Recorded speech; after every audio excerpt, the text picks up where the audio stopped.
Magandang umaga sa lahat at maligayang pagdating sa klase ngayong umaga. At maligayang pagdating din sa aming online na bisita. Sa ating unang pagtatanghal ngayong umaga titingnan natin ang $1,000,000 na tanong na kung ano ang tunay na sanhi ng sakit. Hindi kailanman idinisenyo ng Diyos na magkasakit ang mga tao. O maging kasing sakit nila ngayon at sa tingin ko ay sasang-ayon ka sa akin. Ang mga bata ay lalong nagkakasakit noong mga bata pa tumakbo kami sa mga burol at meron. Alam mo na maaaring makatanggap kami ng ilang mga tawag sa isang taon. Pero ayun lang ang tanging sakit na naaalala ko. Pero ang daming sakit ngayon at may dahilan dahil ang ikatlong batas ng paggalaw ni Newton ay nagsasaad. Sa bawat aksyon mayroong pantay at kabaligtaran na reaksyon. At ito ay dapat nasa dulo ng ating mga labi sa bawat yugto. Ano ang dahilan kung bakit nangyayari ang mga bagay na ito? Mga Kawikaan Kapitulo 26 verse 2 ay nagsasabi na ang sumpa na walang dahilan ay hindi darating. Sa madaling salita walang problemang nangyayari ng walang dahilan. Laging may dahilan at kung sakaling masabihan ka kung hindi ka magaling. Ikaw lang yan may nangyayari sa'yo mayroon kang lahat ng karapatan na sabihin na napaka-unscientific. Dahil laging may dahilan sombrero at alamin kung bakit ang mga bagay na ito. Kaya ngayon paano natin gagawin ang isang paraan para magawa ito? At ito ay mahalaga paraan upang gawin ito ay upang tingnan ang kasaysayan. Kasi combination kami sa lahat ng nangyari sa buhay natin. Oo ang ating mga gene oo ang mga kondisyon kung saan tayo pinalaki. Maging iyon man ang pisikal ang kaisipan ang espiritual. Ang emotional well combination ng lahat ng yan kaya napakahalaga ng kasaysayan. At sintomas ang sinasabi ng katawan excuse me may magagawa ka ba? May nangyayari dito kailangan kong makinig ka sa akin. Kailangan kong tumugon ka at pagkatapos ay subukan mo ang iba't ibang mga bagay. At ang tugon ng iyong katawan ay ang iyong gabay sagot ng katawan mo nagsasabi sa iyo Ito ay isang magandang bagay na gawin hindi wag mo na ulit gagawin yun. At kamakailan lamang ay nasugatan ang aking kamay. Makinig ka at ang kamay na ito ang nagsasabi sa akin kung ano ang kaya kong gawin. At ang hindi ko magawa ay medyo simple naniniwala ako na ang bawat isa ay dapat maging sariling doktor. Dahil ikaw lang ang nakakaalam ng mga pinagdaanan mo. Ikaw lang ang nakakaalam kung paano tumutugon ang iyong katawan. O tumutugon sa mga bagay at tanging kamay ko lang ang makapagsasabi sa akin ng masakit. At kung ano ang hindi nasaktan kaya nakinig ako at ito ay isang bagay na nawala ng maraming tao. Ang sining ng pakikinig kung nagsasalita ang iyong katawan mangyaring makinig. At kung hindi mo pakikinggan ang unang bulong magsisimulang magsisigaw ang katawan. At nang magsimula itong sumigaw ito ay gumagawa ng pinsala kaya iyon ay isang napakahalagang bahagi. Gusto kong tingnan ang dalawa pangunahing sistema sa mundo ngayon. Nang pagpapagaling ang isa ay batay sa takot at ang isa ay batay sa pananampalataya. Kaya tingnan natin ang sistema ng takot. Ang sistema ng takot na ito ay batay sa katotohanang hindi kami. Nilikha namin umunlad at dahil nag-evolve tayo hindi tayo makapagpapagaling. At dahil hindi tayo makapaghihilom pagkatapos ay kailangan natin ng isang bagay na pumasok sa ating mga katawan. Para gumaling ito at kaya ang ginawa ay droga. Ngunit sa palagay ko lahat ay sasang-ayon sa akin na ang gamot. Ang gamot ngayon ay isang panlilinlang walang duda. Nasa isang krisis ang isang gamot ay maaaring magligtas ng isang buhay. Walang duda dyan ngunit hindi ka kayang pagalingin ng droga. Hindi ka talaga nila mapapagaling maaari silang magmask ng mga sintomas. Maaari talaga silang magdala ng kaginhawaan ngunit hindi ka nila pinapagaling dahil isa lang ang makakapagpagaling. At iyon ang katawan at kapag ikaw ay may sakit at ang iyong katawan ay hindi gumagana. Kailangan mo ng pananampalataya kasi kung makikita mo hindi faith yan. Ngunit naniniwala ako na nabubuhay ako sa isang katawan na nilikha. At ito ay nilikha upang magpagaling ito ay isang kamanghamanghang proseso. Nasa tuwing may nangyaring pinsala sa isang katawan. Kaagad may mga hindi kapani-pani walang mga sistema na naisaaktibo. Upang simulan ang pagpapagaling sa katawan na iyon. Tayo ay nilikha upang magpagaling at kapag hindi kami magaling baka may nasugatan. Hindi droga mga halamang gamot nilikha din ng Diyos ang mga halamang gamot. At ang mga halamang gamot ay gumagana sa katawan ng tao. Nakikipagtulungan sila sa katawan ng tao upang magdulot ng kagalingan. Ito ang katotohanan at sa tingin ko ay walang nagdududa sa katotohanan. Na kapag pinutol mo ang iyong sarili ay gagaling ito. Gagaling ito kung bibigyan mo ito ng tamang kondisyon. At kung may hiwa may ilang kondisyon na kailangan ito. Kailangang linisin kung may dumi doon na kailangang hugasan. Medyo common sense na yan at pagkatapos ay kailangan itong pagsamahin. Hindi ba tama kung may hiwa kailangan itong pagsamasamahin? Kailangang pagsamasamahin para makapagsimulang kumonekta ang mga cell na iyon. Para gumaling ang hiwa na iyon kaya paano natin ito ikokonekta? Mabuti ang lumang paraan ay ang pagbuhos ng pine pitch. Maaari ka pa ring bumili ng mga bote ng pine pitch. Ibuhos mo ang pine pitch at mayroon na ang pitch dries ay talagang hinihila ang lahat. Mayroon din itong antibacterial properties dito gumagawa ng medyo magandang langib. At usok maaari itong tahiin o minsan nagdidikit lang ng plaster. Butterfly clips ang tawag dito kaya may ilang mga kondisyon na. Kailangang gumaling ang hiwa na iyon at gagaling ito kung bibigyan mo ito ng tamang kondisyon. Tumingin kami sa 3 letrang salita at 2 titik na salita. Ngayon ay tinitingnan namin ang 1 letrang salita at ako iyon. Ako ang Panginoon ng aking kapalaran, ako ang pipili ng gagawin ko. O kung ano ang hindi ko dapat gawin sa aking katawan. Kung naputol ako maaari akong pumili habang naglalagay ako ng pine pitch dito. Habang pumunta ako at tinatahi ito habang nagluluto ako lagyan ng pandikit na plaster. At syempre sobrang sakit nun at ang tugon ng iyong katawan ay ang nagsasabi nito sa iyo. Ito ay isang magandang paraan upang pumunta ang pamahalaan ng Diyos ay isang pamahalaan ng kalayaan. At ang kalayaan ay nakabatay o nakabatay sa malayang pagpili. At binigyan ng Diyos ang bawat tao ng karangalan karapatan ang kakayahang pumili. Upang piliin kung ano ang ating kakainin upang piliin kung ano ang ating iinumin. Kapag kumakain tayo kapag umiinom tayo paano kung paano ko haharapin itong sirang kamay. At kaya noong nadulas ako sa mga bato noong unang bahagi ng Disyembre. At ang aking katawan ay umakyat at dumating hamampes sa pulso na iyon. At ang sakit wosok-dulan iyon at ang tingin ng aking pulso ay nagsabi sa akin na ako. Kailangan ko ng kaunti pang tulong at kaya pumunta ako sa ospital. At nagpapasalamat ako sa orthopedic surgeon na nagawang hilahin ang aking at ang x-ray. Na nagpakita na ang aking buto ay ganap na nabali. At wala sa pagkakahanay at ang husay ng orthopedic surgeon. At purihin ang Diyos para sa pain-killing medication. Nilagay yun sa braso ko na nagpapahintulot sa kanya na hilahin iyon sa lugar. At ang susunod na x-ray ay nagpakita na ito ay nasa lugar. Sinabi ko sa surgeon na ipinagdarasal ka ng aking asawa.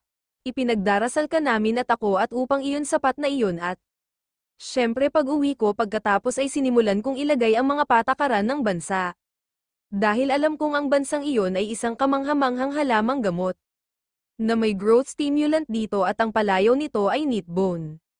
At eto na kami makalipas ang 8 linggo at oo ang x-ray ay nagpakita na ang buto ay gumaling ng husto. Napakabuti iba kaya at dito ako medyo naiinip kailangan ng oras para gumaling. Ang 6 na linggo na ang aking kamay ay nasa plaster ay tungkol sa.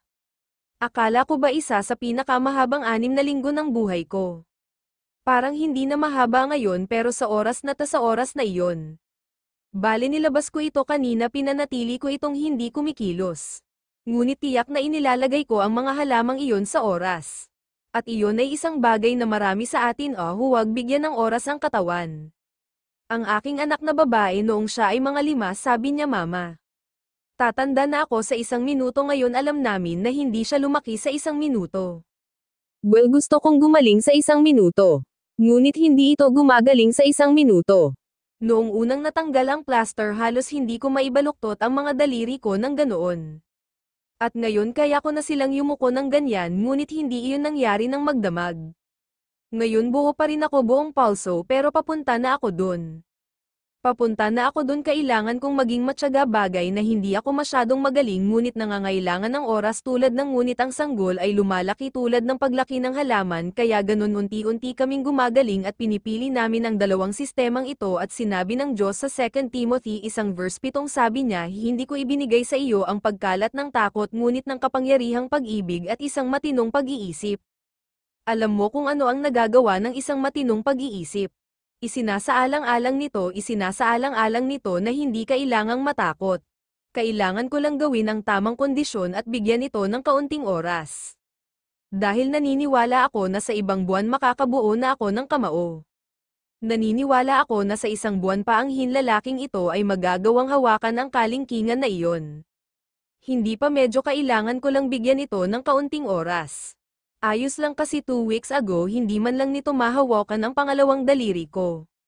Kaya may progress. Kung makikita mo, ito ay hindi pananampalataya. Mayroon akong pananampalataya na ang kamay na ito ay ganap na gagaling. Hindi ako natatakot dahil naniniwala ako sa isang hindi kapani-paniwalang katawan na nilikha upang magpagaling sila. Ang bunga sila ang dalawang sistema. At pumili kami dahil binigay sa atin ng Diyos ang karapatang pumili. Kung ano ang ginagawa natin sa ating katawan, kung ano ang pumapasok sa ating katawan. At kung ano ang hindi pumapasok sa ating katawan. At ang orthopedic surgeon, sinabi niya sa akin kung ano ang gagawin niya. And it was my choice kung hahayaan ko siyang gawin yun. Nais ko ang aking mga buto sa pagkakahanay kawili-wili kapag ang mga buto ay nasa pagkakahanay. Wala na akong sakit. Nakikita mo ang yung grabing sakit nung nakaupo ako sa tabing dagat habang hawak yung braso ko. Na nagsabi sa akin na ito ay seryoso, kailangan ko. Kailangan kong pumunta at humingi ng kaunting tulong para dito. Gumaling, ngunit ngayon sa medisina maraming tao ang sinasabing sila ay may sakit. Dahil sa kanilang mga gene, kaya ang gusto kong tingnan ay genes. Gusto kong tingnan ang papel na ginagampanan ng mga gene. Gusto kong tumingin sa isang gene ang tunay na sanhi ng sakit. At kung saan kami pupunta, maraming beses tayong pupunta ngayong linggo. Sa tinatawag kong CBD, ang sentral na distrito ng negosyo ng katawan ng tao. Ay ang panloob na paggana ng cell, kaya sa loob mismo ng nucleus ng cell ay ang DNA. At ang DNA ay ang genetic code na tumutukoy sa kulay ng ating mga mata. Ang kulay ng ating balat ay ang kulay ng ating buhok. Kahit 70 lang ako, may brown pa akong buhok dahil namatay ang tatay ko sa edad na 72 na halos itim ang buhok. Medyo kulay abo, namatay ang nanay ko sa edad na 51 na may kayumangging buhok. So both sides ng genes ko, at mayroon kaming 23 chromosome mula sa aming ina. 23 chromosome mula sa aming ama, kaya ang magkabilang panig ko. Hindi kami gray puti ng asawa ko at pareho ng kanyang mga magulang ay puti sa 50. Ang DNA ay isang kamanghamanghang bagay, at kung iuunat mo ang DNA ay maaaring 2 metro ang haba. At mayroon itong malaking halaga ng impormasyon dito. Kung ilalagay mo ang lahat ng impormasyon na nasa DNA sa alpabetikong wika, ilagay ito sa mga paperback na libro.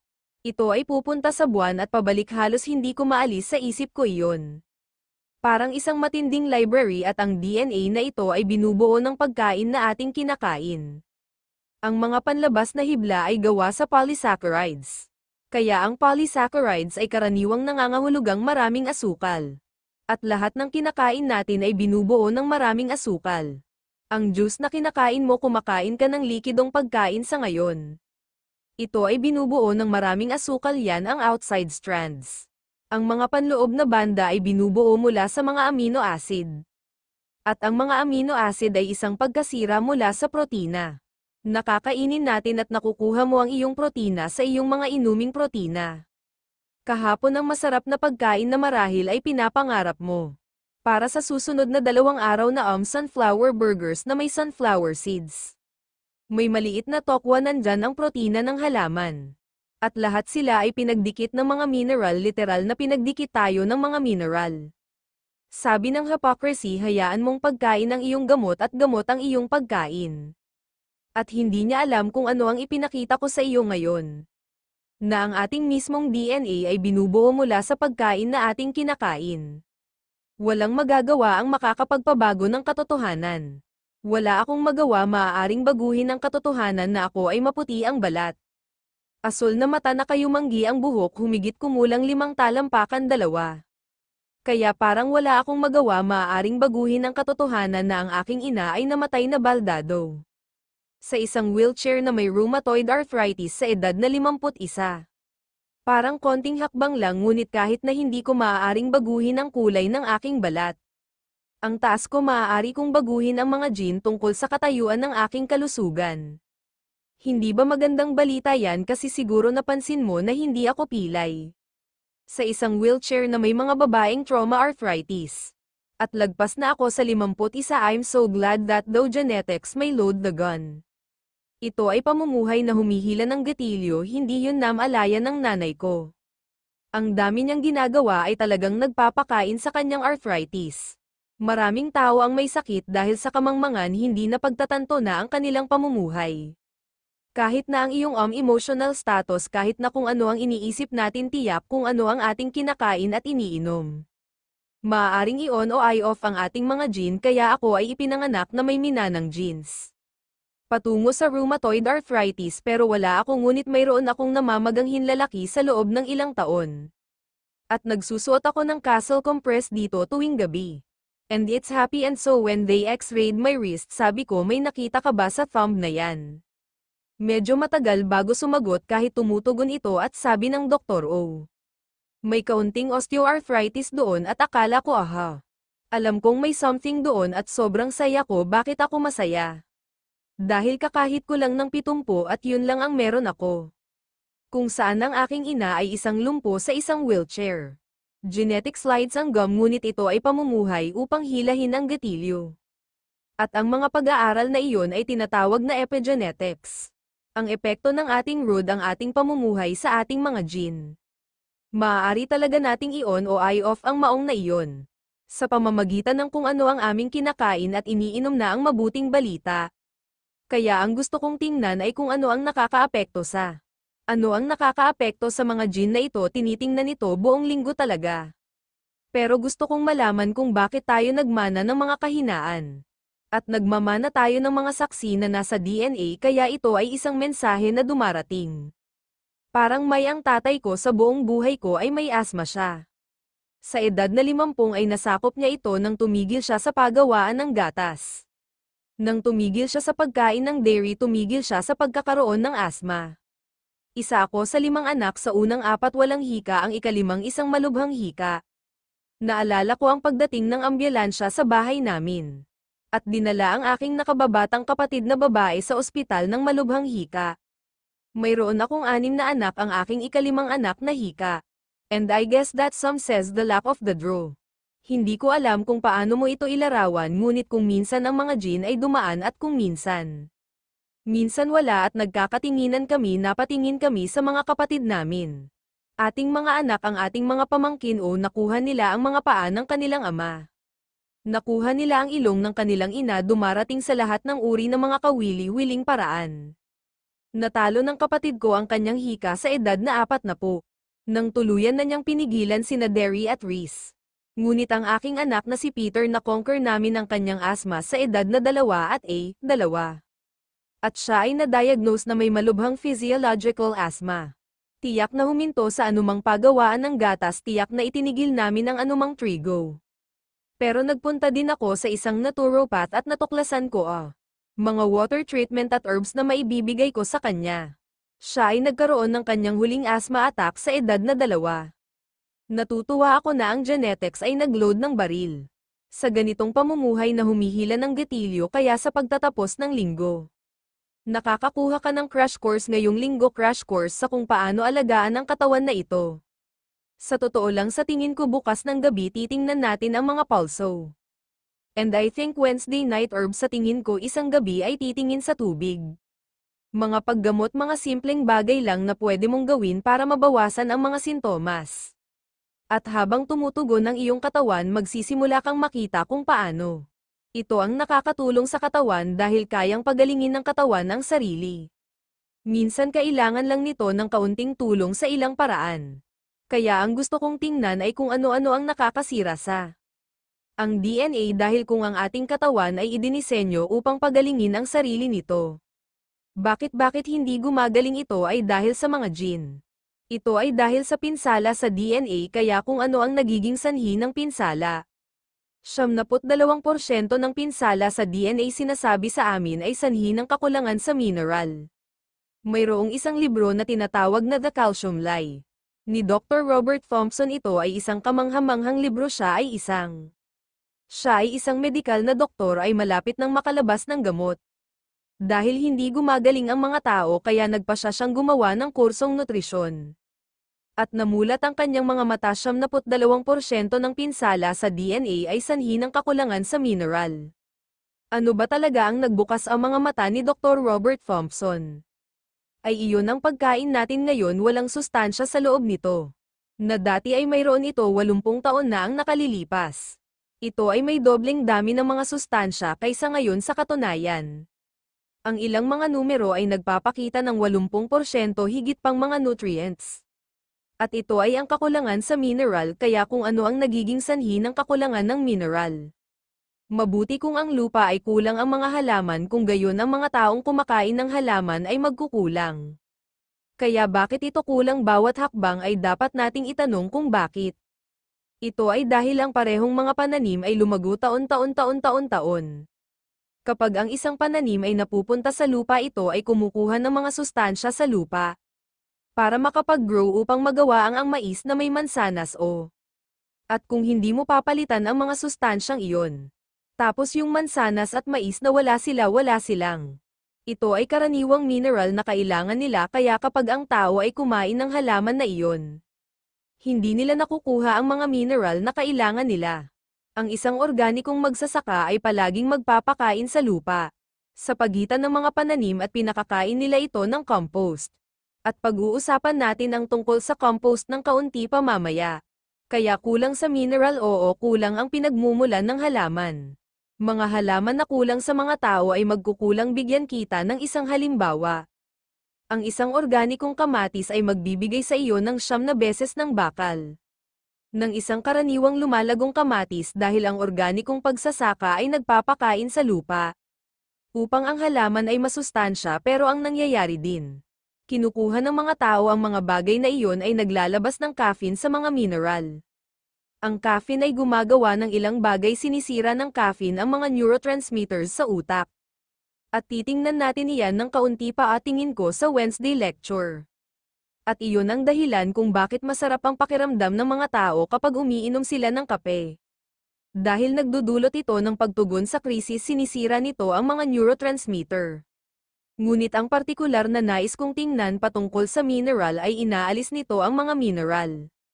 Lalo na ang calcium at magnesium, at ang mga buto at ngipin ay napakabata pa. Ngayon malaki ang kakulangan sa mineral, ay inaalis ng caffeine ang mga mineral na iyon. Nakikita mong lason ito sa katawan, at kaya binibigyan ito ng katawan ng mga mineral para huminahon ito. Ngunit dahil sinisira nito ang mga neurotransmitters sa utak, nagdudulot ito ng ilang pinsala sa DNA para magkaroon ka ng mag-asawa na parehong nagsakop. Ilang tasa ng kape sa isang araw? Baka Coke? Ano meron dito? Dr. Pepper? Siguro chocolate kung ito ay nangyayari araw-araw. Saka maglilihi ang mag-asawang iyon at magkakaroon ng anak. At ang batang iyon ay maaaring magkaroon ng tendency sa autism syndrome, ng kakulangan sa atensyon dahil ipinanganak na sila na may gene na NOS-disrupted ang neurotransmitters sa utak. At hindi nila sinasabi sa iyo iyon sa pakete ng kape. Gawin nila ang mga mineral din ng linta ay pinong asukal. Walang masama sa tubo, ang tubo ay talagang hindi kapani-pani, walang mataas sa mga mineral. Ngunit ito ay tumatagal ng halos kalahating oras upang kumain ng 2 pulgada. Ngunit may 10th metrong tubo sa isang lata ng Coca-Cola. Iyon ay 10 kutsarita ng asukal, kaya ito ay isang lubhang nakakalason na gamot. Sa totoo lang, sobrang toxic na kapag napunta sa katawan mo. Nagiging sanhi ito ng mabilis na pagtaas ng blood sugar, na nangangahulugang ngayon ay napakabilis kailangang ilabas ang insulin sa mataas na dami. At pagkatapos ay binababa ng insulin ang asukal sa dugo. At pagkatapos ito ay masyadong mababa, at pagkatapos ay ang tao ay may ilang higit pang asukal at para makuha mo ang whiplash na ito at nakakasira ng mga pancreas. Mayroon na tayong mahinang pancreatic gene, mayroon kaming ilang mga bata ngayon na may diabetes. Sa edad na 18 buwan wala pa silang tagal sa planeta para magpatalo ang pancreas, sila ay ipinanganak na may mahinang pancreatic gene, siguro dahil sa ugali ng magulang na asukal, at kaya asukal tiyak na maaaring magdulot ng mahinang DNA sa pancreas, lalo na ang calcium at magnesium. Ngunit naglalabas din ito ng mga mineral, sabi ng isang manunulat. Umaalis ang asukal sa katawan, mas magandang damit kaysa noong pumasok ito. Ano ang pumasok na hubad? Walang mineral. Ngayong linggo ang sponsor ay Berdeng Barley. Green Barley Plus. Ang Green Barley Plus ay ang pinakamataas na rate ng natural na produkto na naglalaman ng green barley extract. Ang mga katangian ng pagpapapayat at paglilinis nito ay nagpapatindi sa pagkakaroon ng isang maalamat na sangkap Garcinia cambogia. Ang kombinasyon ng dalawang aktibong sangkap ay lumikha ng isang napakalakas na fat burner na lalong nagpapaganda sa pakiramdam ng pagiging puno at nagpapabuti sa hitsura ng balat, buhok at mga kuko. Ang Green Barley Plus ay isang kumpletong produkto. Inirerekomenda ito ng mga taong pumipili ng isang malay-tao na pamumuhay malusog na pagkain at pisikal na aktibidad. Salamat sa mataas na nilalaman ng mga aktibong sangkap, pinapayagan ka nitong mawala ng ilang pound sa isang maikling panahon.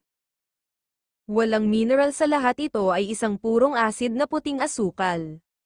At kapag ito ay lumabas sa iyong katawan kung susuriin mo ang iyong ihi, makikita mong mayroong calcium at magnesium sa ihi. At kapag ang mga buto ay inaano ang tinatawag na osteoporosis. May mga kultura ngayon lalo na ito ay binanggit sa librong Blue Zone, na nabubuhay hanggang layer 100 walang osteoporosis fine health. Oo, sila medyo may edad na sila pero active pa rin sila at malusog pa rin sila. Sa tingin ko ang mga Okinawa na isang isla ng Hapon.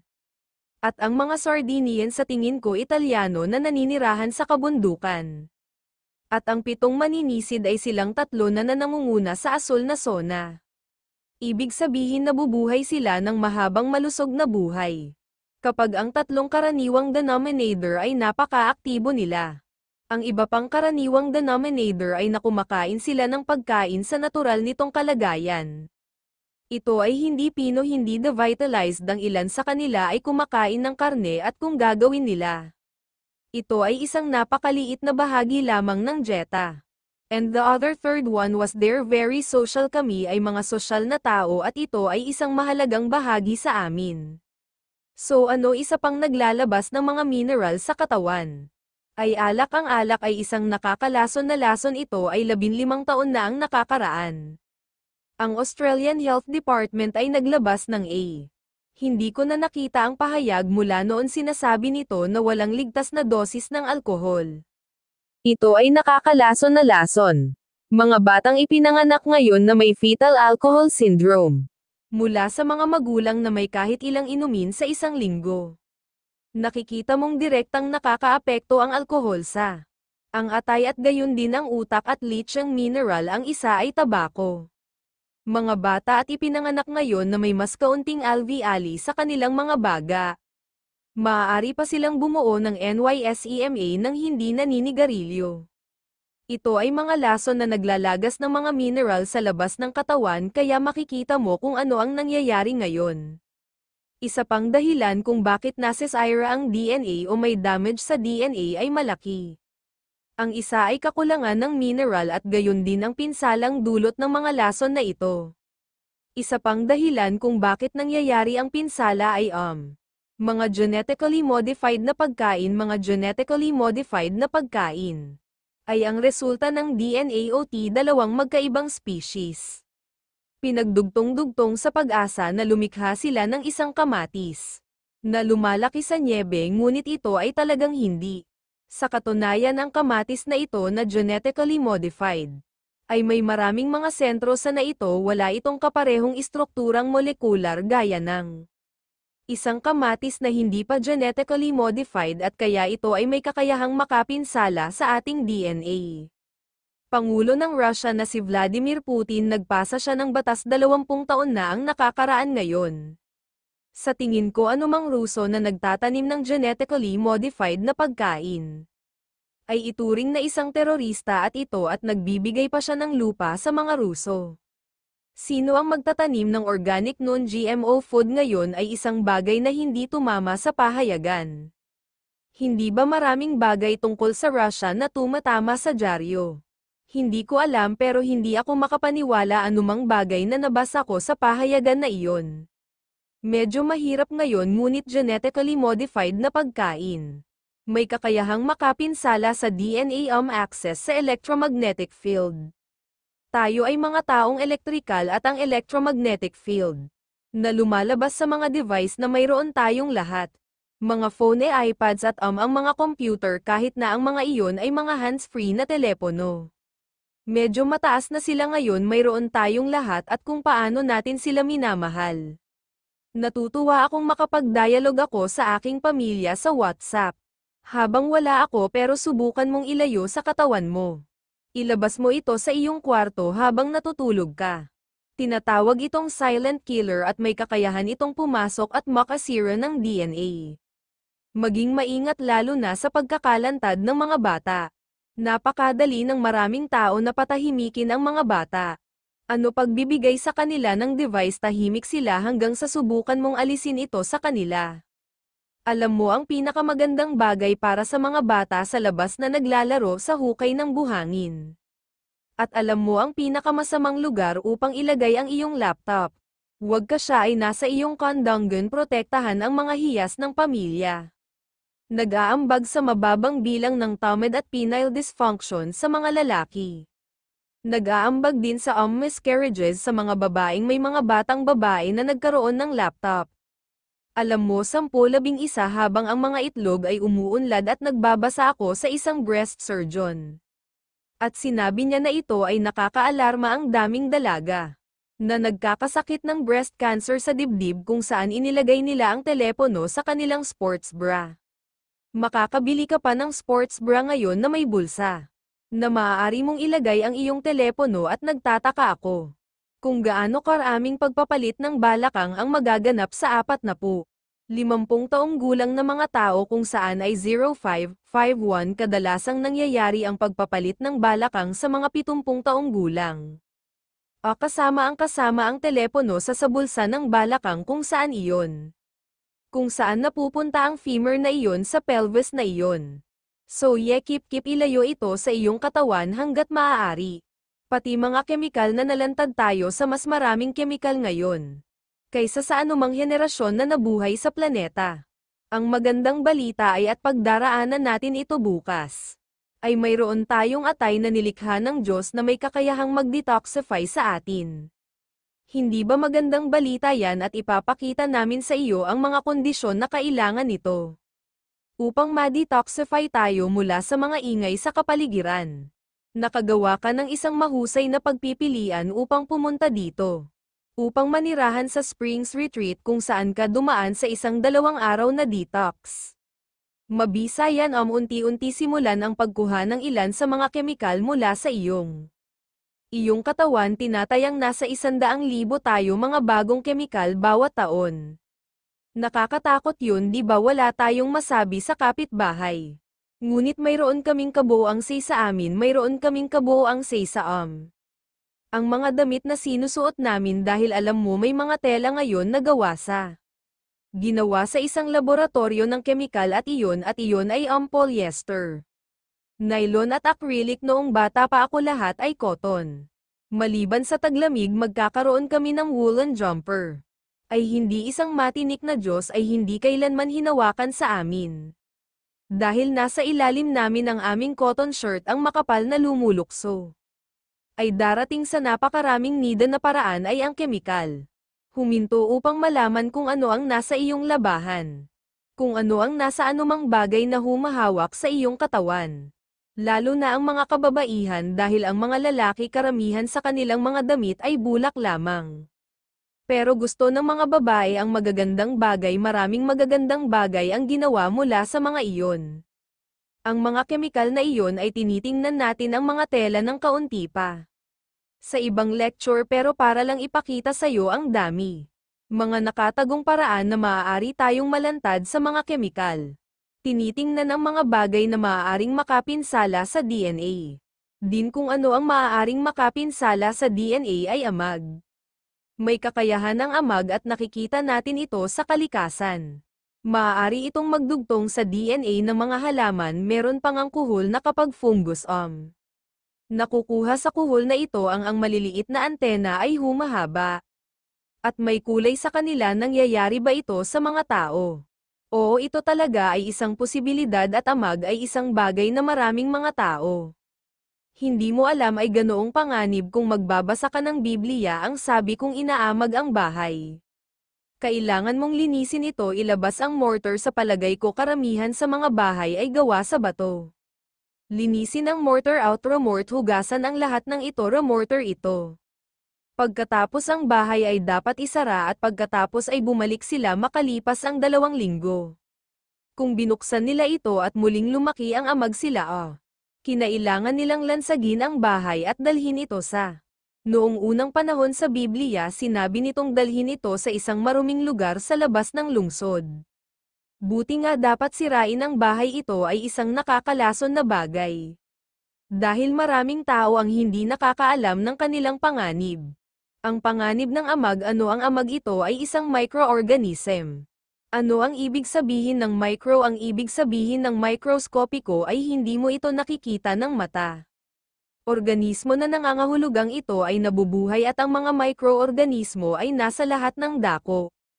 Sa totoo lang mayroong 10 beses na mas maraming microorganism sa katawan kaysa sa mga selula at mayroon tayong 100 trilyong selula sa katawan. At mayroong 10 beses na mas maraming microorganismo ating gastrointestinal tract kaysa saan man sa katawan. At sa tuwing nangyayari ang pagkasira ng cell, ang mga microorganism na ito ay may kakayahang magbago ng mga tungkulin. Hayaan mong ipakita ko sa iyo, sabihin nating mayroon tayong pusa at baka mahulog ang pusa sa puno at mamatay. Ano ang mangyayari sa pusa? Nagsisimula itong mabulok at ano ang dahilan ng pagkabulok nito? Ito talaga ang mga cell. Sa minsan ikaw makuha ang ultimate death cell damages, syempre kamatayan. Nagsisimula itong masira at ang mga microorganismo na ito ngayon ay may kakayahang magpalit ng mga tungkulin. Nagsisimula silang maging cleanup team o gaya ng sinabi sa akin ng isang microbiologist. Tinatawag natin silang mga basurero, yan ang papel nila sa planetang Earth. Sa tingin ko dito sa US tinatawag mo itong basura. Tama ba yan? Basura pa rin sa mga basurero. Ano ang pangalan nila? Bacteria ang pangalan nila.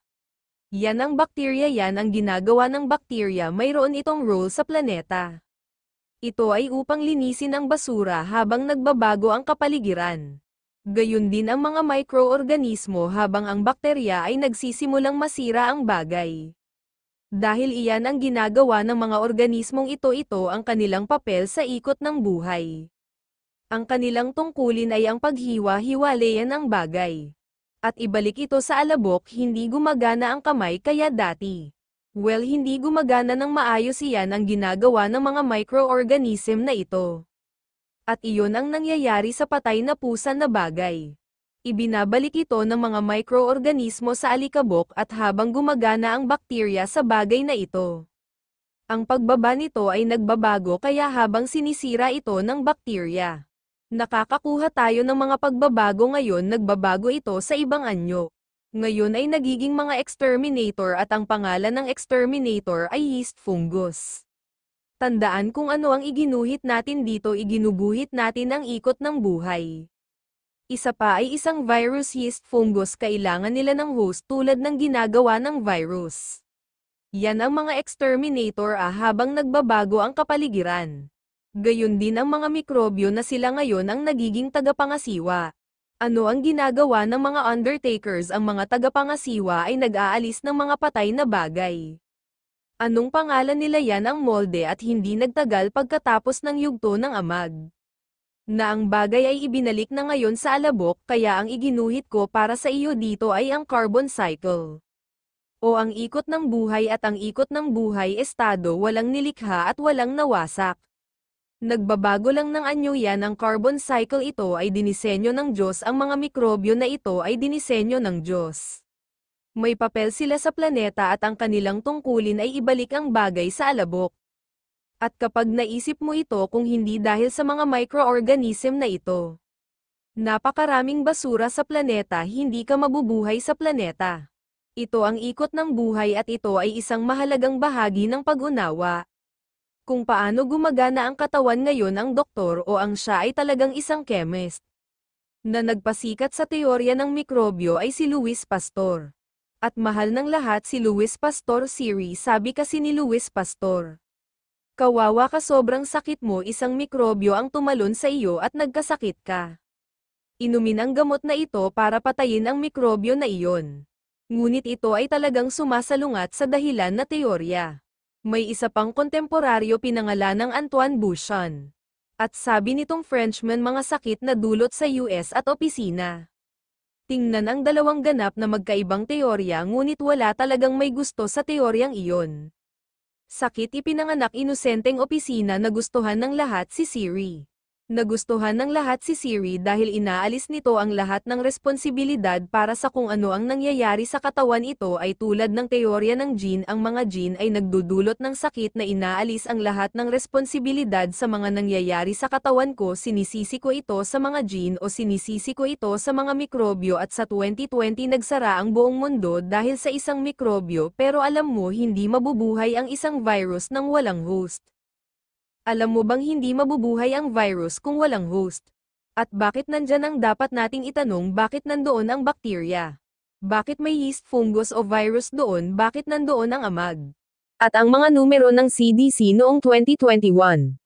78% ng mga taong nagkaroon ng virus na ito ay gumaling. Kaya talagang hindi na kailangang isara ang buong mundo. At ang mga bumaba ay may mga umiiral na kondisyon sa kalusugan. Sabi ng isang babae sa aking ina nagkasakit siya. Kinailangan siyang dalhin sa ospital kahit maglagay ng ventilator. At nakausap ko na ang maraming nurse na nagtatrabaho sa ICU noong 2021-2022. Sabi nila sabay punta sa ventilator at sa respirator sila ay namamatay. Nagiging sanhi ng pinsala sa bato kaya sabi ko sa babaeng ito. Ang nanay mo ay 50 na siya, she's quite healthy, I wonder why she went down so badly. At nag-imbestiga ako, laging ilagay ang detective hat dahil laging may dahilan. At habang iniimbestigahan ko wala akong mahanap na mali sa babaeng nabubuhay ng malusog. Pagkatapos ay natuklasan kong may amag sa bahay. Nakikita mong maaaring makapasok ang amag sa iyong katawan sa pamamagitan ng balat.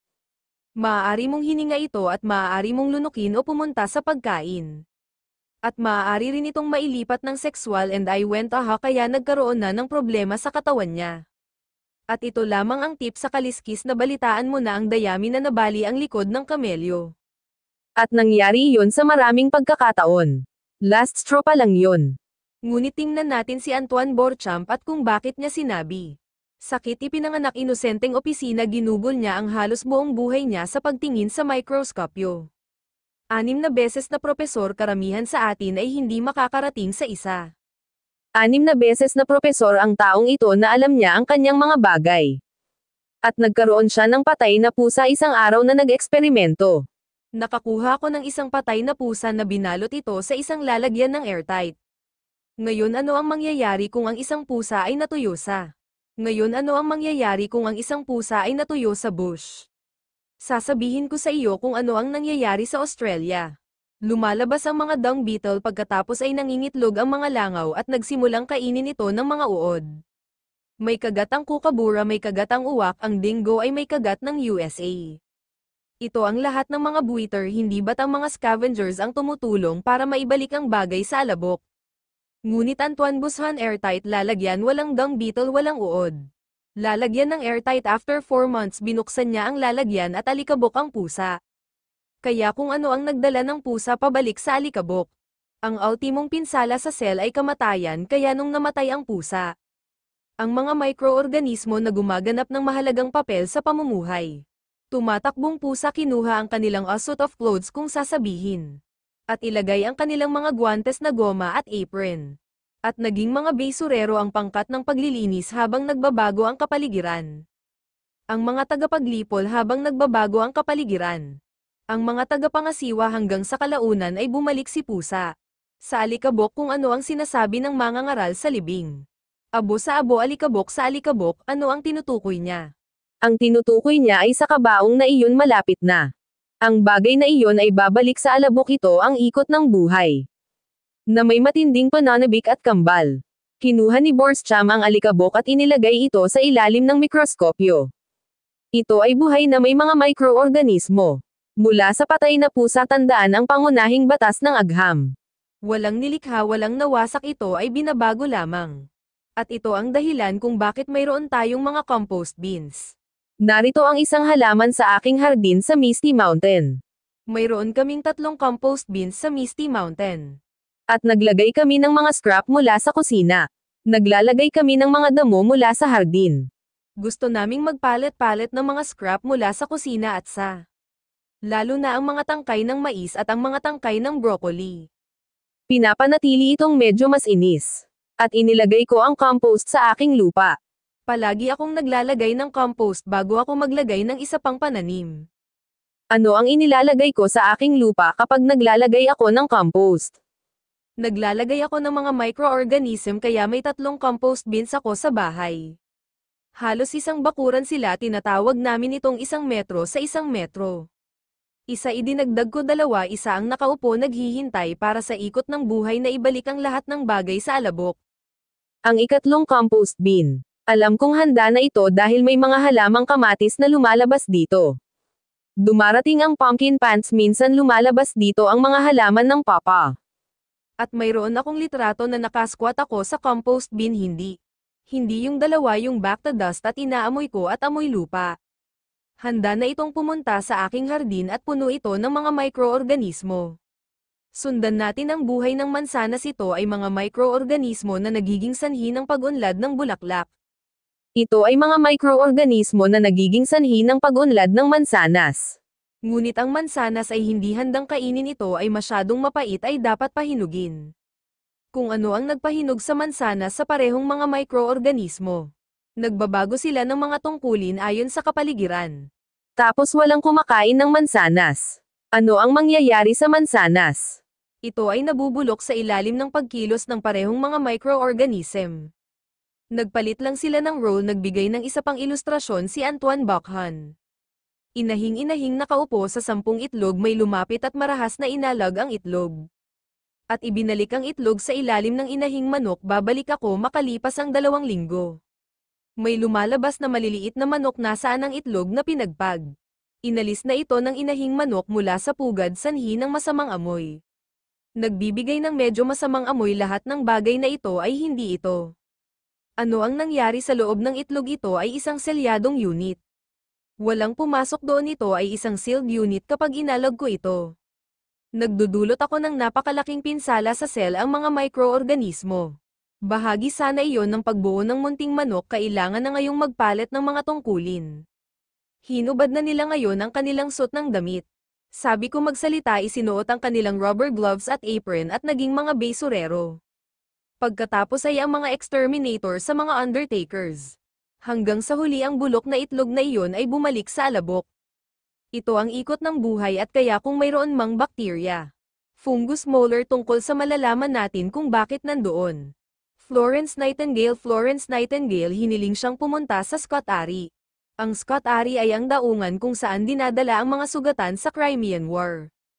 Krimen ako at digmaan ang British at ang Pranses ay nakikipaglaban sa mga Ruso. Ito ang Black Sea, ilalagay ito ng mga lalaking sugatan ay ilalagay sa mga bangka na ibinaba sa Scott Arry. Isang war correspondent ang pumunta doon. At natuklasan na 50% ng mga kabataang lalaki na nakapasok sa ospital na iyon ay namamatay dahil ito ay marumihilaw na dumi sa alkantarilya sa mga koridor. At kaya hiniling ng gobyerno ng Britanya kay Florence na pumunta doon. At tingnan kung ano ang magagawa niya, at siya ay bilang isang babae alam niya ang kanyang mga limitasyon. At sabi ng doktor, hindi ka papasok dito, this is men's business, hindi man lang siya papasukin. Kaya pumunta siya sa kusina at doon ay marumi, kaya nakipag-ugnayan siya sa gobyerno ng Britanya. Sinabi namin na kailangan namin ng isang sanitary commission na darating at masuri ang sitwasyon. At ito ang kanilang natagpuan, ang ospital ay itinayo sa isang latian. Ilang at ito ay dating hukbo Turkish barracks. Hindi man ito orihinal na itinayo bilang isang ospital. At natagpuan nila ang isang patay na kabayo sa latian. At ang mga lalaki ay umiinom ng tubig mula sa latian na iyon. Patay na aso, isa pang patay na aso sa latian. Nagulat ako na ang rate ng pagkamatay ay hindi 80%. Ay hindi ka panipaniwala kung ano ang tinitiis ng katawan ng tao. Kaya napakabilis nila nakuha ang drainage nangyayari. Nakuha nila ang drainage na nangyayari sa ospital. Kaya wala nang hilaw na dumi sa mga corridors. Nagsimulang pakuluan ang tubig. Pinayagan si Florence Nightingale na pumasok. Dahil dumating ang isa pang barko ng mga sugatan. Umaapaw na ang 14 na sugatang lalaki na ospital. Kaya pinapasok nila siya at nagsimula na siya. Nagsimula na siyang maglinis at mag-scrub. Sa loob ng 2 buwan ang rate ng pagkamatay ay napunta mula 50% hanggang 2%. Nang bumalik siya sa England isipin 14 na buwan mamaya. Naroon si Queen Victoria Prince Albert para salubungin siya. Malaking welcome ang party oh how they love Florence Nightingale. Iniligtas niya ang buhay ng kanilang mga binata. At nang makita niya ang welcome party, pinalitan niya ang pangalan ng Mary Smith bumaba sa likod ng gangplank at umuwi. Sabi nila bakit mo ginawa yon? Sabi niya hindi ako heroine. Sabi niya dinagdagan ko lang ang kalinisan at nutrisyon. Nakuha na ang kalinisan ano yan nagpapanatiling malinis sa katawan. Sanitasyon panatilihing malinis ang bahay at nutrisyon ay hindi mo gagaling ng walang pagpapakain. Ito ay bumalik noong 1850. 1854 na una siyang pumunta doon. Alam niya na ang mga mikrobyo ay hindi nagdudulot ng sakit. At nang mabasa niya ang teorya ni Luis Pastor na ang mga mikrobyo ay nagdudulot ng sakit. Sabi niya ito ang teorya ng isang lalaking napaka-unstable ang pag-iisip. At sino mang naniniwala dito ay pare-parehong hindi matatag.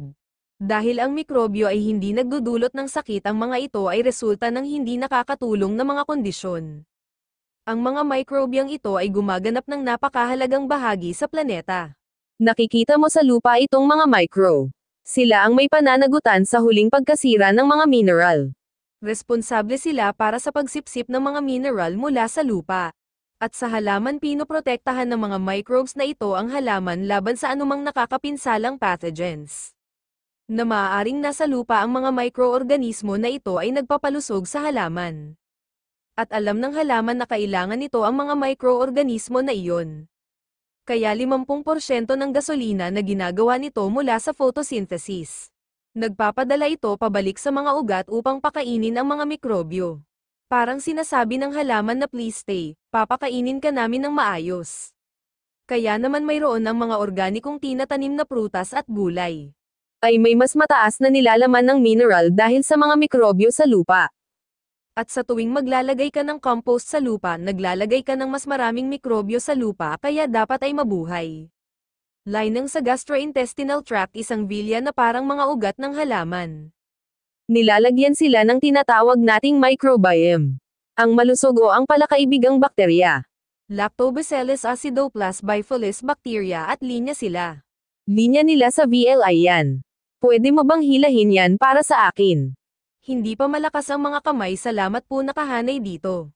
Kasama ang mga mikroorganismo na ito at ang mga bakteryang ito sa bituka. Sila ang may pananagutan sa huling pagkasira ng ating pagkain. Sila ang may pananagutan para sa pagsipsip sa labas ng bituka. At sa dugo ay pinoprotektahan nila ang dugo laban sa mga nakakapinsalang pathogens. Nagpapakain sila. Ang mga selula na namamalagi sa gastrointestinal tract. Salamat po nagsisimula ka bang makita na ang mga mikrobyo na ito ay hindi natin kaaway. Sila ay isang mahalagang bahagi hindi lamang ng buhay sa planetang lupa, kundi pati na rin sa katawan ng tao. Ang katawan ng tao ay idinisenyo upang pagalingin ang sarili nito. Kailangan lang nating malaman kung paano ito tumatakbo. Dahilan kapag alam natin kung paano gumagana ang katawan. Pagkatapos ay maaari nating gawin iyon upang maisakatuparan ang magagawa ng katawan. At napakahusay kapag hinayaan natin ito. Upang magkaroon ng kagalingan sa katawan. Bibigyan ko ang lahat ng pahinga ngayon. Magkakaroon tayo ng 10 minutong pahinga. At pagbalik namin, magpapatuloy tayo ng isang hakbang sa ating pag-aaral ng mga microorganism.